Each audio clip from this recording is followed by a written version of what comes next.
आज मैं आपके सामने एक ऐसी कार लेके आया हूँ जो कि सेगमेंट के अंदर सबसे वैल्यू फॉर मनी है और ये आपको ऐसे फीचर उस प्राइस टैग पे दे सकती है जो और भी कार ऑफर नहीं कर रही कोई इस सेगमेंट में।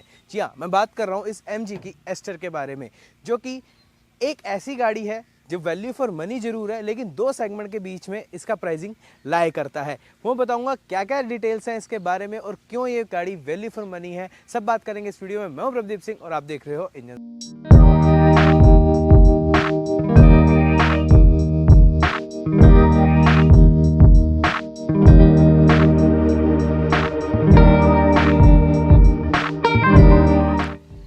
MG के एस्टर आपको मालूम होगा कि काफ़ी टाइम से अवेलेबल है, करीब 4 साल तो हो गए हैं। जो इसका पहला इलेक्ट्रिक वर्जन आया था जिसे हम ZS EV कह सकते हैं, उस वर्जन में आए हुए इसको काफ़ी टाइम हो चुके हैं।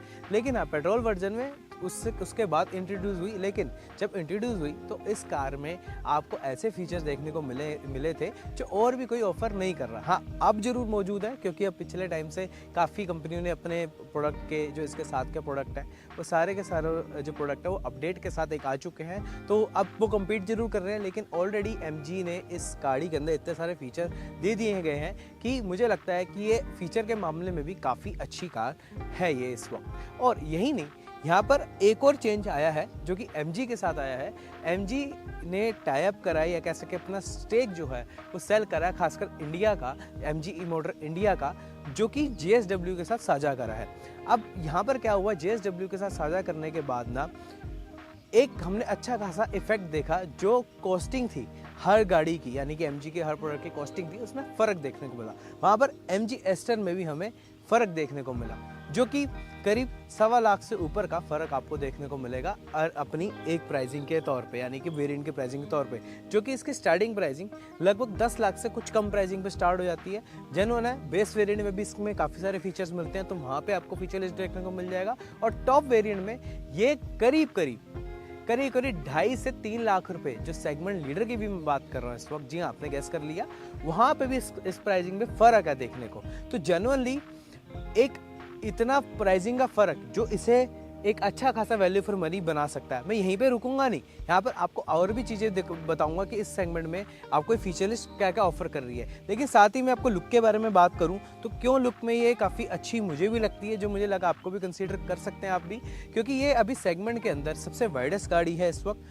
लंबाई में मैं कहूँगा कुछ पॉइंट का फ़र्क है, कुछ उतना मैटर नहीं करता, लेकिन ऑन पेपर ये वाइडेस्ट कार है इस वक्त। और साथ ही में यहाँ पर क्या है कि इस गाड़ी का जो प्रोपोर्शंस है वो काफ़ी अच्छे लगते हैं देखने, यानी कि जो बॉक्सी स्टाइल आजकल की जो सारी SUVs आजकल आ रही हैं, जितनी भी इस सेगमेंट मौजूद है, चाहे आप क्रेटा की बात करो, थोड़ी बॉक्सी अब वो हो गई है, या आप जो है किया सेल्टोस की बात करो, थोड़ी कम बॉक्सी है लेकिन फिर भी उसका आपको थोड़ा सा बॉक्सी शेप देखने को मिलेगी। वहीं पे टाइगून है, वहाँ पर वैसी देखने को मिलेगी। स्लाविया की कुशाक, स्कोडा की कुशाक है सॉरी, लेकिन वो भी वैसी देखने को मिलेगी। लेकिन यहाँ पर क्या है, एक अच्छा लुक देखने को मिलता है, जैसे आपको एंगुलर लाइट्स देखने को मिल रही है, वाइडेस्ट ग्रिल देखने को मिल रही है, जो कि विंड मिल स्टाइल जो है आपको एलॉय व्हील्स देखने को मिल रहे हैं, 215 सेक्शन के हैं, और ये R17 है, यानी कि जो 17 इंच के रिम देखने को मिलेंगे विद रेड कैलिपर के साथ, ब्रेक कैलिपर के साथ। साइड प्रोफाइल भी अच्छी देखने को मिलती है, मसल्स अच्छे हैं, एंड रियर प्रोफाइल में भी आपको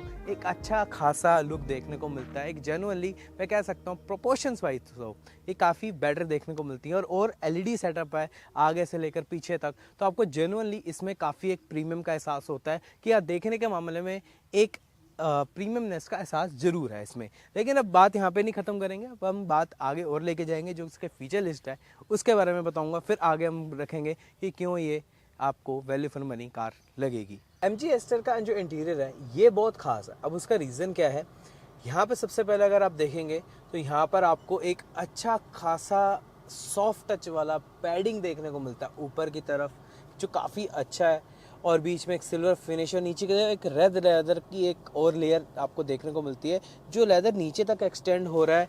और आप देखेंगे ये पूरा का पूरा डैशबोर्ड एक कवर है, और यहाँ पर भी एलिमेंट्स काफ़ी अच्छे दिए गए हैं, और जो सीट्स भी हैं यहाँ पर भी आपको रेड जो है पैटर्न यहाँ पर देखने को मिलेगा। एंड यहाँ पर पूरी की पूरी सीट जो है लेदर दी गई है, तो मैं कह सकता हूँ कि जो ये प्योर लेदर तो नहीं हो सकता, लेकिन ये लेदराइट है, लेकिन क्वालिटी काफ़ी अच्छी है इन सीट्स की, जो कि मुझे लगता है कि हाँ, एक डेफिनेटली एक ब्रिटिश जो कह सकते हैं एक ब्रिटिश क्वालिटी को कह सकते हो, MG का यहाँ पर देना काफ़ी अच्छा लग रहा है।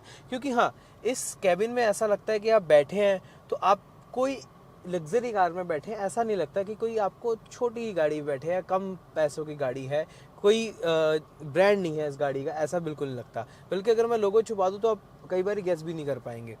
हाँ, अब इसके बाद क्या आती हैं चीज़ें, फीचर लिस्ट के बारे में मैं बात कर रहा था यहाँ पर। जैसे अभी ये सीट है, मेरी ड्राइवर साइड सीट है, ये भी ड्राइवेबल एडजस्टेबल है, यानी कि इलेक्ट्रिक एडजस्टेबल है। और यहाँ पर अगर आप देखेंगे तो सामने की तरफ 7 इंच की स्क्रीन है, जिसमें काफ़ी अच्छे आपको फीचर लिस्ट देखने को मिलेंगे यहाँ पर। जहाँ जो भी आपको फीचर है यहाँ पर सारे देखने को मिल जाएंगे। जैसे वार्निंग दिखा रहा है, या मैं अभी ओके करूँगा, फॉरवर्ड कोलिजन वार्निंग ऑफ, काफ़ी सारी चीज़ें आती हैं ऊपर की तरफ, काफ़ी सारे चीज़ें दिखा भी रहा है यहाँ पर। और यहाँ पर अगर आप देखेंगे तो ये रहा इसका मेन एडास का स्विच दिया गया है, यहाँ पे एडास का स्विच दिया गया है इधर की तरफ। और यहाँ पर बाकी चीज़ें ऐसी हैं कि इसमें एडास लेवल 2 आ रहा है, और जो कि लेन कीप असिस्ट जिसे कह सकते हैं, जो कि आपको बार बार करेक्ट करेगा सीधे चलते हुए। ये ड्राइविंग का पार्ट है, मैं उसमें भी बताऊंगा। इसमें वो जो फीचर लिस्ट आता है वो बकेट लिस्ट में अंदर आता है, जो कि MG पायलट सिस्टम के अंदर नाम है इसका, जो आपको देखने को मिलेगा। और यहाँ पर क्या चीज़ें दी गई हैं कि मेनली एक AI बोर्ड भी दिया गया है, यहाँ पर मैं दिखाता हूँ। ये रहा AI बोर्ड दिया गया है।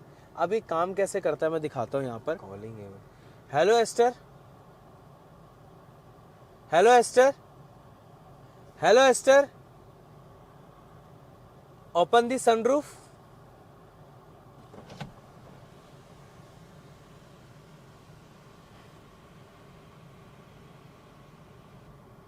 बहुत बढ़िया, यहाँ पर भी दिखा देगा वो चीज़। अब मैं फिर से बंद कर देता हूँ। Hello Astor, hello Astor, close the sunroof.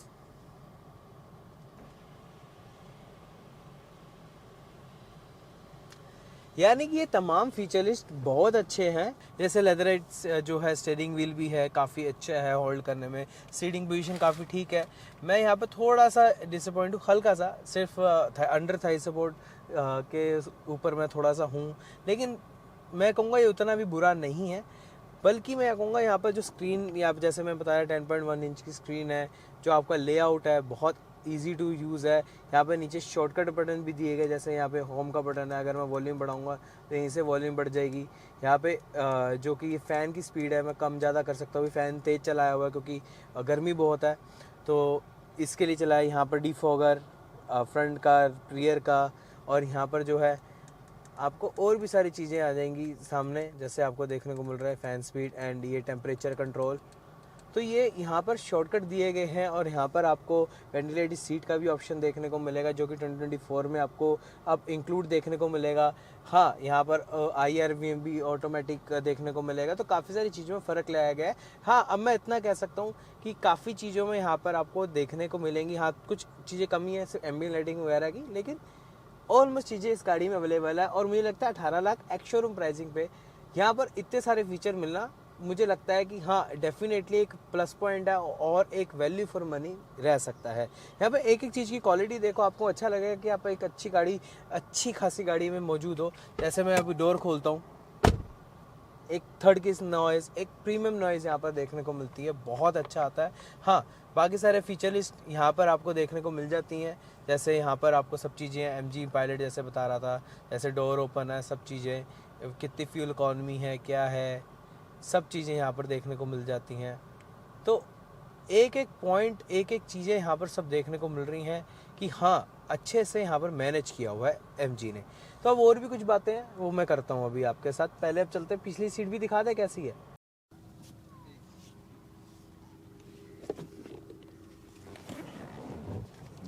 इस कार की एक और खासियत है, जैसे मैं अंदर आ गया हूँ, अंदर और बाहर आना कोई इतना बड़ा टास्क नहीं है। अब यहाँ पर ना पीछे की तरफ भी आपको AC वेंट देखने को मिलते हैं, बहुत अच्छी बात है। USB सॉकेट पीछे की तरफ भी 2 दिए हैं, बहुत अच्छी बात है। यहाँ पर भी आपको एक ना ट्रेंड चला हुआ है इस सेगमेंट की, अगर हम बात करें, जहाँ पर ना जितनी भी गाड़ियाँ आती हैं उनका रिक्लाइन एंगल ना थोड़ा स्ट्रेट होता है। यहाँ पर क्या हल्का सा रिलैक्स दिया गया है, जो मुझे अच्छा लग रहा है। यहाँ पर जैसे दिख रहा है आर्मरेस्ट काफ़ी वाइड दिया गया है, 2 कप होल्डर भी हैं, काफ़ी अच्छा है। एंड वाइडेस्ट है, तो गाड़ी यहाँ पर आराम से आप 3 बंदे बैठ सकते हैं आराम से, कोई भी दिक्कत नहीं है। हाइट की बात करें तो हाइट हल्की सी यहाँ पे इफेक्ट हो सकती है, बहुत लंबे लोगों को दिक्कत आ सकती है, लेकिन मैं कह सकता हूँ कि एक जो इस कैबिन का फील है उस लिहाज से काफ़ी अच्छा है। मैं 6 इंच का हूँ, मैं जो है 5.8 इंच का हूँ, तो यहाँ पर आप जैसे देख सकते हैं काफ़ी अच्छा जो है यहाँ पर भी मुझे जो है नी रूम देखने को मिल रहा है, पैर फैला सकता हूँ, लेकिन हम्प यहाँ पे हल्का सा बढ़ा दिया गया है, जो मुझे लगता है थोड़ा सा दिक्कत आ सकती है, लेकिन एक प्राइसिंग को देखते हुए, एक मैं कह सकता हूँ कि एक वैल्यू फॉर मनी को देखते हुए काफ़ी अच्छा है। क्योंकि अगर मैं बात करूँ छोटी सी यहाँ पर आपको और एलेबरेट करके दिखाऊं या बताऊं, अगर आप ना सब 4 मीटर एसयूवी की बात करते हैं ना, उससे तो ये काफ़ी लंबी है। अब वो उसकी प्राइसिंग जो है करीब एंड हो जाती है 14 लाख तक। अब यहाँ पर क्या MG एस्टर के पास ना उस सेगमेंट को टारगेट करने के लिए भी वेरिएंट मौजूद है। जैसे 14 लाख में यहाँ पर भी आपको इसका नॉर्मल जो वेरिएंट आता है, एक 1.5 लीटर का इंजन आता है, उसमें भी जो कि नॉर्मली नेचुरली एस्पिरेटेड है, 110 PS की पावर है एंड 144 न्यूटन मीटर का टॉर्क दिया गया है, तो वो इंजन भी काफ़ी अच्छा है, जिसमें आपको मैनुअल एंड CVT का ऑप्शन देखने को मिलता है। तो जनरली उस सेगमेंट को टारगेट करने के लिए भी यहाँ पर प्रोडक्ट मौजूद है, और उस सेगमेंट में भी आपको अच्छे खासे फीचर्स देखने को मिलता है, जिससे एडास को छोड़ के, क्योंकि एडास नहीं मिलता उसमें, एडास जो है एक ही इसी वेरिएंट में आता है, सेवी प्रो, जो कि आज हम यूज़ कर रहे हैं, और जो कि टर्बो चार्ज यूनिट के अंदर आता है, 22 टर्बो वेरिएंट के अंदर आता है। तो यहाँ पर थोड़ा सा देखने को मिलता है वो वाला फीचर, बाकी सारे फीचर इसमें देखने को मिलते हैं। यानी कि अगर आपने सब 4 मीटर सेगमेंट में भी जो एडास के फीचर अभी एक ही प्रोडक्ट में आया, वो भी एडास लेवल ज़्यादा जो है ज़्यादा एडवांस नहीं है, लेकिन अब अगर आपको नॉर्मल वेरिएंट से कंपेयर करना है तो ये प्राइसिंग थोड़ा सा एक्सपेंसिव जाता है, बहुत ज़्यादा नहीं, क्योंकि आपको फिर साइज़ बड़ा मिल रहा है, चौड़ी गाड़ी मिल रही है, एक लग्जरी फील वाली गाड़ी मिल रही है। तो मुझे लगता है कि उस प्राइसिंग पे भी जाके यहाँ पर काफ़ी अच्छा आपको एक पैकेज देखने को मिलेगा। अब मैं बात करता हूँ और भी चीज़ों के बारे में।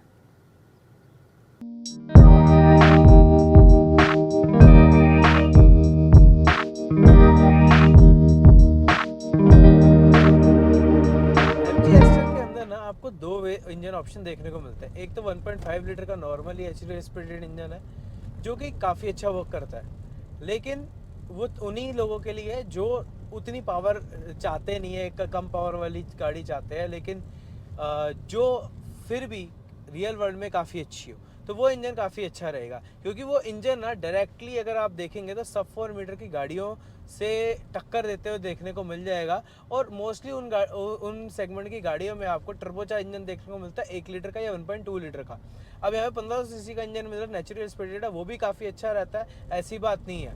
क्योंकि यहाँ पर आपको और भी ऐसी गाड़ियाँ देखने को मिलेगी सेगमेंट में, जैसे क्रेटा हो गई, या उनमें भी नेचुरल एस्पिरेटेड इंजन 1.5 आता है, थोड़ी सी पावर ज़्यादा है, लेकिन प्राइसिंग अगर देखेंगे वहाँ पर भी करीब 2 से 2.5 लाख का फ़र्क देखने को मिलेगा, और करीब 50,000 से 1 लाख रुपए का फ़र्क देखने को मिलेगा सब 4 मीटर SUVs की अगर हम बात करें।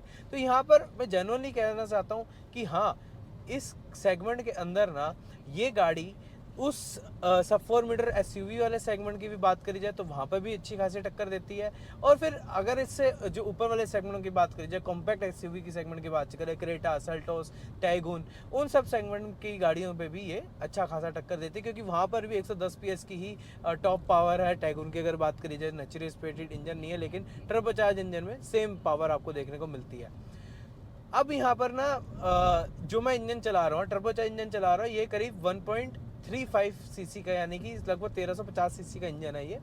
और ये जो गाड़ी है, वैसे तो अगर मैं यहाँ पर आपको नॉर्मली अगर मैं एडास सिस्टम यहाँ पे वर्क करते दिखाऊं तो आपको जैसे दिख रहा है लेन की असिस्ट यहाँ पे काम करते दिख जाएगा, या वार्निंग दिख जाएगी यहाँ पर। तो ये इस स्पेशल वेरिएंट में आपको देखने को मिल रहा है, जैसे आपको देखने को मिल रहा है। तो ये फीचर लिस्ट काफ़ी अच्छी है, फ्रंट कोलिजन वार्निंग वगैरह सब आता है। और ड्राइवेबिलिटी में मैं आपको बता देता हूँ कैसी है ये, खासकर अगर इस इंजन की बात करें, टर्बोचार्ज वाले इंजन की बात करें जो इसमें भी मौजूद है 1.4, हालांकि जो दूसरी गाड़ियाँ मौजूद है वो सारे 1.5 के आसपास उन सबका इंजन है। ऑलमोस्ट जितने भी टाइगून की अगर बात करी जाए, हुंडई की बात करी जाए, तो उनका साइज़ थोड़ा बड़ा है। यहाँ पर क्या है कि यहाँ पर ना वाइडेस्ट गाड़ी के होने के तौर पे भी ना, इस इंजन को भी अगर मैं रिकमेंड करूँ इस सब चीज़ों के साथ साथ, तो इंजन काफ़ी अच्छा कॉम्प्लीमेंट करता है, मुझे कोई उतनी दिक्कत नहीं है। यहाँ पर गियर शिफ्ट मैं इतना कहना चाहूँगा उतने क्विक तो नहीं है, मतलब शिफ्ट होना, लेकिन काफ़ी रिलैक्स फील में है। और इंजन भी आपको अच्छा खासा पावर देने के लिए मौजूद है। अगर आपको जिस टाइम हर एक चीज़ जब आपको पावर का एहसास चाहिए तो आपने कुछ नहीं करना, बस पंजा दाबना है और ये जैसा दिख रहा है बहुत बढ़िया। तो हाँ, इंजन का एक एनर्जेटिक इंजन ये ज़रूर है, लेकिन हाँ हल्का सा फ़र्क है दूसरी गाड़ियों से। यहाँ पर और मैं बात करूँ इसकी ड्राइवेबिलिटी के बारे में, तो यहाँ पर ना अभी जैसे मैंने आपको दिखाया है, यहाँ पर ना ESP सिस्टम है जहाँ पर आपको स्टीयरिंग का रिस्पॉन्स यहाँ पर एडजस्ट करने को मिलेगा। तो वहाँ पर आपको डायनेमिक अर्बन में कर सकते हैं, जब डायनेमिक में करेंगे तो डायनेमिक में यहाँ पर क्या होता है कि थोड़ा सा स्टीयरिंग रिस्पॉन्स हैवी हो जाता है, लेकिन ये उतना मैं कहूँगा डायरेक्ट नहीं है या उतना नेचुरल फील नहीं होता। लेकिन फिर भी ये फीचर काफ़ी अच्छे हैं, थोड़ा सा कॉन्फिडेंस देने में अच्छे हैं। यहाँ पर मैं ओवरऑल फील के बारे में बात करूँ ना इस कार की, तो मुझे ये कार काफ़ी पसंद आई, क्योंकि ये सारा जो एनवायरनमेंट है, मैं उतनी हाइट पे नहीं बैठता। सबसे पहली बात, इस SUV में एक छोटी सी खासियत ये है मुझे जो लगी, मैं उतनी हाइट पे नहीं बैठता, तो मेरे लिए विजिबिलिटी ना बहुत बेटर है। यहाँ से मैं लोअर सीटिंग पोजीशन पे हूँ इस वक्त, लेकिन फिर भी मुझे काफ़ी अच्छा व्यू देखने को मिल रहा है। और बहुत मैं कह सकता हूँ एक कॉकपिट टाइप फील आ रही है इस कार के अंदर बैठ के, जो बहुत कम गाड़ियों में देखने को मिलता है। जैसे दिख रहा है ये थोड़ी सी वार्निंग आ गई है, अपने आप ही एडजस्ट कर रहा है, ये मैं नहीं कर रहा कुछ। तो एडास का सिस्टम बहुत बेटर है, बहुत बेटर है यहाँ पर, जो मुझे लगता है कि काफ़ी अच्छे से वर्क करता है, मैं यहाँ पे बता रहा था। लेकिन हाँ, सस्पेंशन के साथ में बात कर रहा हूँ तो यहाँ पे चेंज रिस्पॉन्स का मैं इतना कह सकता हूँ और बेटर हो सकता है, लेकिन काफ़ी बेटर है। और भी कोई गाड़ियाँ आती हैं सेगमेंट में उनके जैसा ही है, मैं वो नहीं कहूँगा कि ये बहुत एक्स्ट्रा ऑर्डिनरी कार है, नहीं। लेकिन अगर आपको कंफर्ट चाहिए गाड़ी से, बहुत बेटर है चलने में।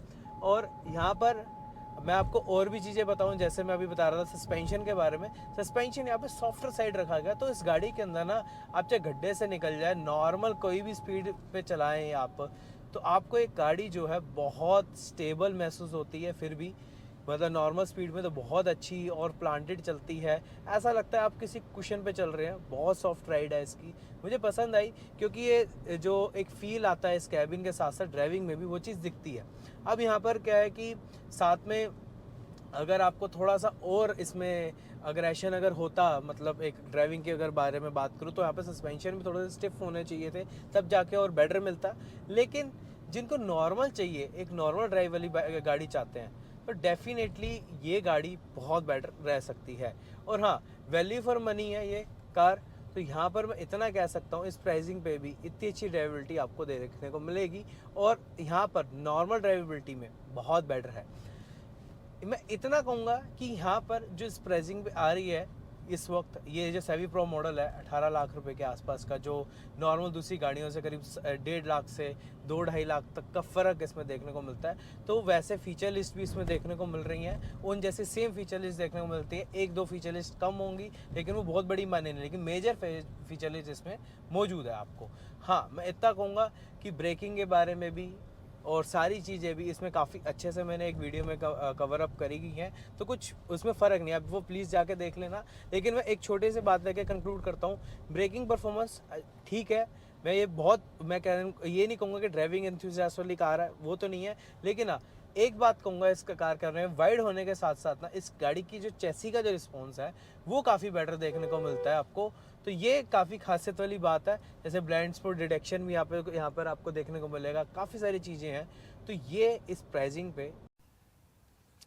अब आपने जान ही लिया कि एस्टर का जो फीचर लिस्ट है, या कह सके एक वैल्यू फॉर मनी प्रोपोर्शन है, आपको कैसे लगे बताना जो कमेंट सेक्शन के अंदर। लेकिन हाँ, अब एंड में बात करते हैं कंक्लूजन की। तो यहाँ पर मैं ये वीडियो इसलिए बना रहा था कि जो सेगमेंट में अभी प्राइसिंग चल रहा है, जैसे अब मैंने आपको स्टार्टिंग में बताया कि करीब जो है 2.5 से 2.25 लाख रुपए का तक का फ़र्क जा रहा है इस गाड़ी के साथ दूसरी गाड़ियों के जो कि सेगमेंट लीडर भी हैं। आपको मालूम है मैं किसकी बात कर रहा हूँ, तो मैं बताता हूँ। हुंडई क्रेटा जैसे है, वो करीब टॉप मॉडल करीब जो है 20 से ऊपर का जा रहा है, और इसका जो प्राइसिंग है टॉप मॉडल का करीब 18,07,000 के आसपास एक्स शोरूम का प्राइसिंग है। और वहाँ पे 20 लाख से भी ऊपर प्राइसिंग उधर जा रहा है। और आप दूसरी सेगमेंट की बात करें जैसे टाइगून है, उसका प्राइसिंग जो है 19 से भी लाख से भी ऊपर है, करीब इससे 1.25 लाख रुपए ऊपर है। अब वहाँ पे फीचर लिस्ट भी उतनी नहीं मिलती जो ये ऑफ़र कर रही है, जैसे आपको मैंने बताया एडास हो गया, 360 डिग्री कैमरा, वेंटिलेटेड सीट, जो कि 2024 के मॉडल में ऐड हुआ है जैसे मैंने बताया आपको। तो ये सारे फीचर लिस्ट को देखते हुए और इतने सारा सेफ्टी फाइज इसमें काफ़ी काम करा गया है, और MG शील्ड का भी एक भरोसा काफ़ी अच्छा है, जो कि हाल ही में एक सर्वे भी हुआ था काफ़ी अच्छा। अगर आपने वो देखा होगा जब JSW अपना जो कि रिपोर्ट लेके आता है और काफ़ी जो दूसरे सर्वेज भी होते हैं, तो वहाँ पर ये माना गया था कि MG की रिलायबिलिटी पे जिनको शक था, या कह सकते हैं MG पे आफ्टर सेल्स में जिनको शक था, वो थोड़ा सा वहाँ पर उसको काउंटर करने की कोशिश करेगी, क्योंकि वहाँ पर जो भी चीज़ें हैं, जो भी यहाँ पर चीज़ें हैं MG यूज़ कर रही है, चाहे MG शील्ड जैसे मैंने बताया, वैसे ही जो ऑफ़र चीज़ें कर रही हैं, चाहे इसमें वारंटी पैकेज हो, चाहे सर्विस पैकेजेस हो, तो इन सब कुछ चीज़ों को लेकर ना कस्टमर में कॉन्फिडेंस आता है।